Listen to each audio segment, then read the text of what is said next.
من الشيطان الرجيم. بسم الله الرحمن الرحيم. ولقد آتينا موسى وهارون الفرقان وضياء وذكرا للمتقين الذين يخشون ربهم بالغيب وهم من الساعة مشفقون. وهذا ذكر مبارك أنزلناه أفأنتم له منكرون.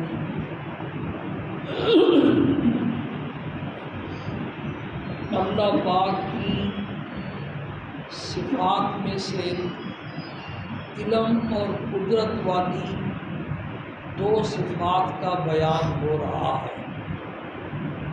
اللہ پاک کا علم بھی غیر محدود، ساری کائنات کے انسانوں کا علم، فرشتوں کا علم، جنات کا علم، یہ جمع کر لیا جائے تو اللہ کے علم کے مقابلے میں اتنا بھی نہیں جتنا قطرہ ہے سمندر کے مقابلے میں. قطرہ بھی محدود ہے اور سمندر بھی محدود ہے، اور ساری کائنات کے انسانوں کا علم محدود اور اللہ کا علم غیر محدود ہے. اور یہی حال اللہ تعالیٰ کی قدرت کا ہے. سارے انسان، جنات اور فرشتے مل کر اللہ پاک کو کسی بھی کام میں عاجز نہیں کر سکتے کہ اللہ ایک کام کرنا چاہے اور یہ کائنات کی ساری طاقتیں مل کر کے اس میں رکاوٹ ڈال دیں، ایسا ممکن نہیں. اور اللہ جب چاہے، جس وقت چاہے عاجز کر سکتا ہے. یہ مضمون بیان ہو رہا ہے اور اس کی کافی ساری تفصیلات آپ نے سنی. اللہ پاک نے پورے قرآن پاک میں اپنے علم اور قدرت والی جو صفت ہے اس کو کھول کر کے جو بیان فرمایا، تو اس کے ذریعے اللہ پاک انسان کو تین مسئلے سمجھانا چاہتے ہیں. پہلا مسئلہ اللہ پاک نے اپنی وحدانیت کا سمجھایا، یہ بھی آپ نے سن لیا. دوسرا مسئلہ کل بیان ہوا کہ اللہ پاک اپنے علم اور قدرت والی صفت کو بیان کر کے انسان کو اپنی نافرمانی سے اور گناہوں سے باز رکھنا چاہتے ہیں کہ یہ بات اپنے دل سے نکال دے کہ میرے جرائم پہ پردہ پڑ جائے گا اور کسی کو پتہ نہیں چلے گا. اللہ پاک کے علم سے اور اللہ پاک کا وہ جو جاسوسی نظام ہے اس سے تو اپنے جرائم کو چھپا نہیں سکتا، اور اللہ پاک کی پولیس کو گرفتار کرنے سے تو عاجز بھی نہیں کر سکتا. جب چاہیں گے اللہ پاک، جس وقت چاہیں گے تمہیں پکڑ کے اپنے سامنے کیا کریں گے؟ حاضر کریں گے. اربا کھربا انسان دنیا میں آئے اور ان سب کو پکڑ کے اللہ نے اپنے سامنے حاضر کیا ہوا. یہ مسئلہ کل بیان. تیسرا جو مسئلہ ہے، اصل ہمارا جو موضوع ہے جس کے لیے یہ اتنی لمبی چوڑی بات میں نے کی ہے، وہ قیامت کا مسئلہ اللہ پاک انسان کو سمجھانا چاہتے ہیں. پیغمبر انبیاء علیہ السلام جب اپنی قوموں کے سامنے، کافروں کے سامنے قیامت کے قائم ہونے کا مسئلہ بیان کرتے کہ تم نے ایک دن ایسا آئے گا تم سب کو دوبارہ زندہ کیا جائے گا اور اللہ پاک اپنے سامنے کھڑا کر کے تم سے اس دنیا والی زندگی کا حساب و کتاب لیں گے، تو ان کو یہ بات سمجھ میں نہیں آتی تھی. وہ کہتے تھے اذا متنا وکننا ترابا، جب ہم مر جائیں گے، مٹی ہو جائیں گے، خاک ہو جائیں گے، ذالک رجل بعید، تو یہ تو بڑے دور سے دوبارہ لانا ہوگا، یہ بڑا مشکل کام. مجلس لگی ہوئی ہے، ایک کافر مردے کی بوسیدہ ہڈی اٹھا کر کے لے آیا اور ایسے اپنے ہاتھ سے بھری ہوئی مجلس میں اس کو یوں چورا چورا کرنے لگا. اور سورہ یاسین کی آیت میں اللہ نے فرمایا، کہنے لگا من یحیی العظام وہی رمیم، ان بوسیدہ ہڈیوں کو کون دوبارہ زندہ کرے؟ یہ انسان کو یہ بات سمجھ میں نہیں آتی تھی کہ اربا خربا انسان دنیا میں آئے اور پھر دنیا سے چلے گئے، ان کے جسموں کو مٹی کھا گئی، کون سے جسم کا کون سا حصہ کہاں سے کہاں پہنچ گیا، ہواؤں نے، آندھیوں نے، طوفانوں نے ان کا کیا حشر کر دیا۔ تو یہ کیسے ممکن ہے کہ اربا خربا انسانوں کے ان اجزاء کو دوبارہ کیا کیا جائے، جمع کیا جائے، اور جمع کر کے دوبارہ ان کا ڈھانچہ بنایا جائے، پھر ہر عضو کو اپنی جگہ فٹ کیا جائے، پھر اس میں روح ڈالی جائے۔ یہ سمجھ میں آنے والی بات نہیں، یہ بڑا مشکل کام۔ کافر ہمیشہ یہ کہا کرتے تھے۔ اللہ پاک نے یہ بات انسان کو سمجھانے کی کوشش کی کہ تھوڑا سا اپنے عقل کو استعمال کر، دماغ کو اور سوچ اور سمجھ کو استعمال کر، اس کام کے لیے دو چیزوں کی ضرورت ہے۔ ایک تو اس کے لیے علم محیط کی ضرورت ہے کہ کوئی ایسی ہستی ہو جس کو یہ معلوم ہو کہ یہ جو اربا خربا انسان دنیا میں آئے تھے ان میں سے کون سے انسان کے جسم کا کون سا حصہ کہاں پہنچا ہوا ہے اور کون سی مٹی کھا گئی ہے اور ہواؤں نے اس کو کہاں پہنچایا۔ یہ بات اس ہستی کے علم میں ہو، اس کے لیے ایک تو ایسے وسیع علم کی کیا ہے ضرورت ہے، اور دوسرا پھر اس کے لیے قدرت کی کیا ہے ضرورت ہے کہ وہ ہستی ایسی طاقت والی ہو کہ اشارہ کرے تو آنن فانن جتنے بکھرے ہوئے اجزاء ہیں وہ سارے کے سارے کیا ہو جائیں، جمع ہو جائیں، اپنی اپنی جگہ جڑ جائیں، فٹ ہو جائیں، اور پھر اس ہستی میں ایسی طاقت ہو کہ انہیں دوبارہ جان ڈال۔ اور یہ ہستی اللہ پاک کی ہے، اس کا علم اتنا وسیع ہے کہ اربا خربا انسانوں کی جتنے اجزاء جہاں جہاں بکھر کے پہنچے صرف اس کے علم میں نہیں ہے، بلکہ اس نے یہ ایسا ہونے سے پہلے لوح محفوظ میں لکھا ہوا ہے، ہزارہ سال پہلے انسان کے پیدا ہونے سے پہلے لکھ دیا ہے کون سا انسان کہاں پیدا ہوگا، کیسے زندگی گزارے گا، کب مرے گا، اور کتنا عرصہ مرنے کے بعد قیامت تک اس پر گزرے گا، اس کے جسموں کا کون سا حصہ کون سی مٹی کھائے گی، ایک ایک بات لوح محفوظ میں کیا ہے بھائی لکھی ہوئی ہے۔ کمپیوٹر نے تو سب کچھ واضح نہیں کر دیا۔ پہلے لوگوں کو یقین نہیں آتا تھا، اب جو کمپیوٹر کا ایک بٹن دباؤ تو سارا ڈیٹا کیا آ جاتا ہے، سامنے آ جاتا ہے۔ تو اگر اللہ پاک ایسے انسان پیدا کر سکتا ہے، جن انسانوں نے انسانی دماغ کو استعمال کر کے کمپیوٹر ایجاد کیا، تو اس اللہ کے پاس اگر اپنی اتنی ایسی طاقت ہو تو یہ کون سی ایسی مشکل بات ہے۔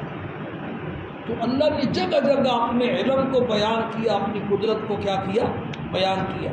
جہاں سورہ یاسین میں اس کا ذکر کیا نا من یحیی العظام وہی رمیم، کون ان پوشیدہ ہڈیوں کو دوبارہ زندہ کرے گا، تو وہاں جواب دیا یحییھا الذی انشأ اول مرہ، تم میرے محبوب بتلا دو کوئی ذات زندہ کرے گی جس نے پہلی مرتبہ پیدا کیا۔ نیست سے ہست کرنا، بغیر مادے اور مٹیریل کے بنانا یہ مشکل ہے، یا بکھرے ہوئے مٹیریل کو دوبارہ جوڑنا مشکل ہے۔ ایک ہوائی جہاز کا نام و نشان ہی نہیں ہے، ایک سائنسدان نے ہوائی جہاز بنا دیا، یہ مشکل کام ہے، یا ہوائی جہاز کے اجزاء جوڑنا یہ مشکل کام ہے۔ اللہ کے لیے کیا مشکل؟ پھر اللہ نے دنیا میں اس کی مثالیں دی۔ اسی مضمون میں آپ سن چکے ہیں حضرت عزیر علیہ السلام کا گدھا 100 سال کے بعد اللہ پاک نے ارشاد فرمایا میرے محبوب دیکھ کیف ننشزھا ثم نکسوھا لحما، اس کی بوسیدہ ہڈیوں کو ہم کیسے جوڑتے ہیں۔ عزیر علیہ السلام دیکھ رہے ہیں اور گدھا 100 سال گزرا ہوا، اس کی بوسیدہ ہڈیاں چمک رہی ہیں، وہ ہڈیاں اڑتی ہیں اور اڑ کر کے فضا کے اندر ڈھانچہ تیار ہوتا ہے، اور ڈھانچہ جب تیار ہوتا ہے پھر گوشت لگتا ہے، پٹھے لگتے ہیں، پھر کھال چڑھتی ہے، گدھے کی شکل بن جاتی ہے، اللہ پاک اس میں روح ڈالتے ہیں، گدھا وہ آواز نکالتا ہے۔ یہ قرآن نے بیان کیا، یہ آپ سن چکے ہیں۔ حزقیل علیہ السلام کے زمانے میں ہزاروں لوگ بنی اسرائیل کے طاعون سے بھاگ کر کے ایک وادی میں پناہ لے لی انہوں نے، اور وہ سارے کے سارے وہاں مر گئے۔ حزقیل علیہ السلام کا گزر ہوا کئی سالوں کے بعد، تو دیکھا ساری سب کی ہڈیاں گلی سڑی ہوئی ہیں، اللہ سے عرض کیا اللہ نے سب کو دوبارہ زندہ کیا۔ اللہ نے فرمایا میرے پیغمبر تم آواز لگاؤ، اے پرانی پوشیدہ ہڈیوں، ہر ہڈی تم میں سے اللہ حکم دے رہا ہے اپنی اپنی جگہ فٹ ہو جائے۔ وہ دیکھ رہے ہیں اپنی اپنی جگہ فٹ ہو کر کے ڈھانچے تیار ہو رہے ہیں۔ پھر فرمایا اب آواز لگاؤ کہ گوشت اور پوست اور کھال پہن لو، وہ پہن لی انہوں نے۔ پھر فرمایا اب آواز دو اے ارواح اپنے اپنے پرانے جسموں میں واپس آ جاؤ۔ وہ سارے جسموں میں روح واپس آ گئی اور سب کی زبانوں پر اللہ کی تسبیح تھی، لا الہ الا انت سبحانک انی کنت من الظالمین۔ یہ اللہ نے دنیا میں دکھایا ہے۔ حدیث شریف میں واقعہ آتا ہے، بنی اسرائیل کا ایک آدمی تھا، کفن چور تھا۔ جب اس کا انتقال ہونے لگا تو اپنے بچوں کو اس نے وصیت کی کہ جب میں مر جاؤں تو مجھے جلا دینا، اور بالکل جب میں راکھ بن جاؤں تو آدھی راکھ سمندر میں اڑا دینا، آدھی ہوا میں، آدھی سمندر میں بہا دینا، آدھی ہوا میں اڑا دینا۔ طوفان والے انہوں نے ایسا ہی کیا۔ جب ایسا کر چکے تو اللہ نے سمندر کی موجوں کو حکم دیا کہ تمہارے اندر جتنے اس کے ذرات ہیں سب کو جوڑو جمع کرو۔ ہوا کو حکم دیا تم بھی ذرات کو جوڑو۔ اس کا ڈھانچہ تیار ہوا اور اس کو اپنے سامنے روح ڈال کے اللہ نے کھڑا کر کے پوچھا میرے بندے یہ ایسی عجیب و غریب وصیت تو نے کیوں کی تھی؟ اللہ نے ارشاد فرمایا کہ ایسی وصیت کرنے کا کیا مطلب تھا؟ اس بندے نے عرض کیا اللہ تیرے خوف سے بس میرے دل میں ایک بات آئی کہ جب میں جل جاؤں گا، راکھ ہو جاؤں گا اور سمندروں میں بکھر جاؤں گا تو کون مجھے جمع کرے گا؟ بس یہ ایک دل میں ایک بات تھی، تیرے ڈر سے ایسا کیا۔ اللہ نے ارشاد فرمایا چل اسی خوف پر تیری مغفرت کر، اسی پر لینا۔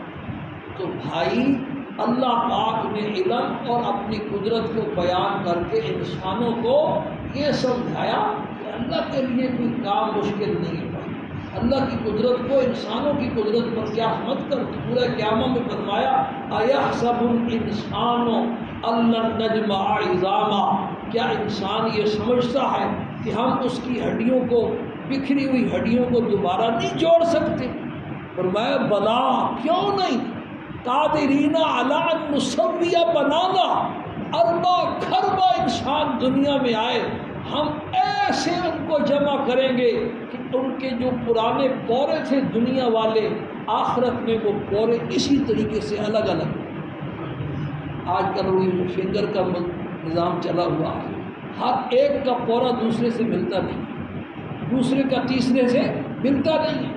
اربع خربہ انسانوں کو اللہ پاک اس طرح دوبارہ جمع فرمائیں گے کہ ان کے بکھرے ہوئے جو پورے ہیں نا ان کو بھی دوبارہ اسی حال میں اللہ پاک پیدا کرے۔ تو علم اور قدرت کو بیان کر کے یہ قیامت کا مسئلہ اللہ پاک نے ہمیں کیا کیا ہے، سمجھانے کی کوشش فرمائی ہے۔ اللہ کرے کہ ہمیں سمجھ میں آ جائے اور اس کا یقین بھی آ جائے، اور اللہ پاک ہمیں اس کی تیاری کی توفیق نصیب فرمائے۔ پورا مضمون بیان ہو گیا، اور پورے مضمون کا خلاصہ یہ ہے کہ اللہ کے نیک بندوں کی دو بنیادی صفات ہیں بھائی ان آیات میں جس پر یہ بات چلی تھی۔ پہلی بنیادی صفت یہ ہے کہ اللہ کے نیک بندے وہ ہیں جن کے دلوں میں ہر وقت خوف خدا ہوتا ہے، انہیں اس بات کا دھڑکا لگا رہتا ہے کہ ہم نے اپنے اللہ کو ایک دن جواب دینا ہے۔ تو جن کے دلوں میں خوف خدا ہے، اور دوسری چیز ان کے دلوں میں کیا ہوتی ہے، ہر وقت فکر آخرت ہوتی ہے، قیامت میں آنا ہے، بہرحال کچھ بھی ہو جائے، 1000 سال بھی اگر کوئی زندہ رہے تب بھی آخر موت ہے، مرنا ہے۔ اور اگر صرف مرنا ہی ہوتا نا اور کچھ بھی نہ ہوتا تو پھر بھی بات آسان تھی کہ چلو مر جائیں گے، جانوروں کی طرح مر جائیں گے، کھپ جائیں گے بھی، اور لوگ مریں گے ہم بھی مر جائیں گے۔ اگر صرف موت ہی موت ہوتی نا تو پھر بھی کوئی ایسی پریشانی والی بات نہیں تھی، پھر ایک ہی پریشانی تھی کہ یہ دنیا چھوٹ جائے گی، دنیا کے مزے کیا کریں گے، چھوٹ جائیں گے، بہن بھائیوں سے جدا ہو جائیں گے، صرف یہ مسئلہ تھا۔ لیکن بات اس پہ ختم نہیں ہو جاتی نا بھائی، موت کے بعد حساب و کتاب لمبا عرصہ عالم برزخ میں حساب و کتاب چلتا رہے گا۔ جو مزے میں ہے وہ لمبا عرصہ مزے میں ہے، جو پریشانی میں ہے وہ عالم برزخ کا لمبا عرصہ پریشانی میں۔ اس کے بعد پھر قیامت قائم ہوگی، اور قیامت کو کیا ہوا، بل الساعۃ ادھیٰ وامر، قیامت کو معمولی مت سمجھو، وہ بڑی دہشت والی اور بڑی کڑوی چیز ہے۔ پھر قیامت قائم ہوگی، اور قیامت کے جو حالات قرآن و حدیث میں آئے ہیں، اس کی جو پریشانیاں آئی ہیں، حشر کے وقت کیا ہوگا، مخلوق حساب و کتاب ہی نہیں شروع ہوگا بھائی، اللہ پاک جلال میں ہوں گے، مخلوق تنگ آ جائے گی، اتنی تنگی ہوگی ہر آدمی کو صرف اس کے قدموں کی جگہ ملے گی، اتنا رش، اب لائن میں لگتے تو پریشان ہو جاتے، آخر اس جگہ سے لوگ تنگ آ جائیں گے، انبیاء سے جا کے سفارش کریں گے کہ اللہ کو بولو حساب و کتاب لے کے جہنم میں پھینکتا ہے تو پھینکے، اس جگہ سے ہماری جان چھوٹے، اتنی پریشانی کا عالم ہو۔ اس کے بعد پھر اعمال ناموں کی تقسیم، اعمال کا تلنا، پھر اس کے بعد پل صراط، ساری چیزیں بھائی، یہ ساری چیزیں سوچنے کی ہیں کہ ہم کیا زندگی گزار رہے ہیں اور ہمارے ساتھ ہونے والا کیا ہے، ہمارے بچوں کے ساتھ کیا ہونے والا ہے، ہمارے بہن بھائیوں کے ساتھ کیا ہونے والا ہے، یہ اربا کھربا انسان جو دنیا میں بس رہے ہیں، ان کے ساتھ کیا ہونے والا ہے۔ قرآن نے کہا افحسبتم انما خلقناکم عبثا، کیا تم نے یہ سمجھا ہوا ہے کہ ہم نے تمہیں ایسے فضول پیدا کیا ہے، وَأَنَّكُمْ إِلَيْنَا لَا تُرْجَعُونَ، اور تم نے یہ سمجھا ہوا کہ تم نے ہمارے پاس لوٹ کر کے نہیں آنا۔ فَتَعَالَى اللَّهُ الْمَلِكُ الْحَقُّ، اللہ پاک ایسا فضول کام کرنے سے پاک ہے، وہ بہت بڑا بادشاہ ہے، بلند ہے ایسے کاموں سے کہ فضول کام کرے، اتنی بڑی کائنات بنائی اور فضول بنائی۔ اس لیے بھائی اللہ کے نیک بندوں کی یہ دو بنیادی صفات ہیں، ایک خوف خدا اور ایک کیا ہے، فکر آخرت، اور مقصود اس کا یہی ہے کہ ہم اپنی زندگی کا رخ سیدھا کریں، اپنی لین سیدھی کر لیں۔ کہ جو بے فکری والی زندگی ہے نا، گناہ دھڑا دھڑ کر رہے ہیں، رات دن ایک کیا ہوا ہے ہم نے، پیچھے مڑ کے دیکھتی نہیں ہے کہ کیا ہے، یہ جو ہے نا یہ بڑی خطرے والی بات، انسان ہے، کمزوری ہو جاتی ہے، اور انہیں ہاتھ جوڑ کے معافی مانگ لے، اللہ معاف کر دے، آئندہ نہیں کروں۔ اللہ پاک 100 مرتبہ بھی معافی مانگے تو معاف کرنے کے لیے کیا ہے، تیار ہے۔ اللہ پاک ہم سب کو اس کی سمجھ نصیب فرمائے اور عمل کی توفیق نصیب